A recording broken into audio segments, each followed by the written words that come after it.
Once again, my mistakes teach you guys lessons. First of all, I forgot to take the before. This is a custom piece I'm doing. And this, see if you can go back with me and see this as like super shiny, like factory finish shiny, thinking I'm gonna have to bust out my orbital sander. But no, also, here's the mistake I made last week. This is my first step prep.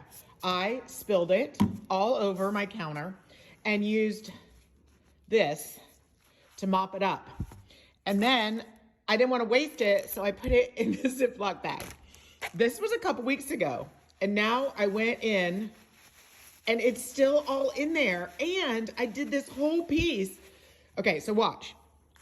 This is what I did. I tell you guys this, it not only cleans it, all right? This was, I know, I wish I'd shown you the before. It would be so much more impressive, but y'all are gonna have to trust me. And then I got, look at that. It's already taking the paint off. That's how strong this stuff is. That's why I have gloves on. Now, to help it along, I like to use these. You don't have to use these, okay? But this was really shiny. This was like, you just bought this piece at Marshall's kind of shiny, all right? So just really easy going over that like that, getting that off. And I'm gonna be able to just put the paint on this today. I mean, look at that, okay? So let me show you over here. Let me see if I can get the reflection on here. Oh, look at that. Hello. You can kind of see me. So watch this, okay? So I haven't even washed this off. Sometimes if it's really bad, I'll do, you know, crud cutter first. But I need to get this baby done. I promised this gal December. I'm like, oh my God, that's months away. And forgetting I'm literally going out of town for an entire week. All right, so there we go. We can just let that dry and see if that does it on its own. Let's do 3 tests. Let's do 3 tests. So this is kind of dusty, but all right, I'm gonna do here. There's the line of demarcation.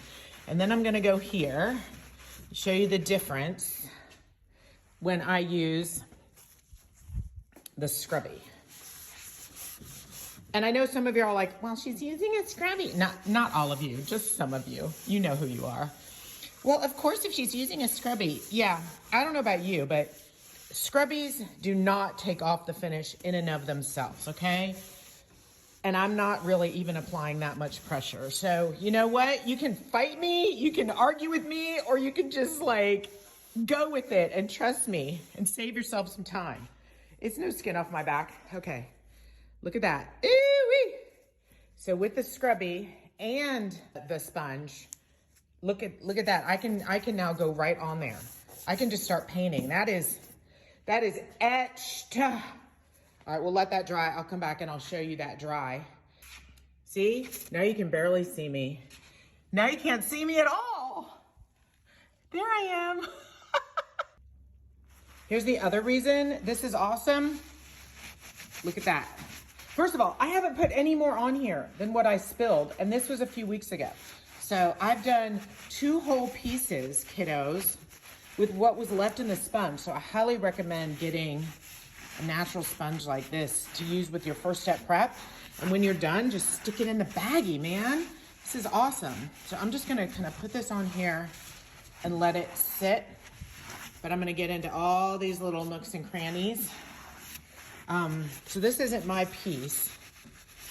I am gonna do some repair work. I'm not gonna be able to bring that back, but I am gonna be doing some gluing, you know, and some bondoing is in my future, in my very near future. All right, let's go back over here. This was not using any scrubby. This was using some scrubby. I mean, it's negligible. I think the scrubby just makes me feel better, honestly, and can get off some of the extra grime, but you don't really need it. You don't really need it. All right, I gotta do this whole thing. I gotta do this whole thing plus the inside. All right, wish me luck.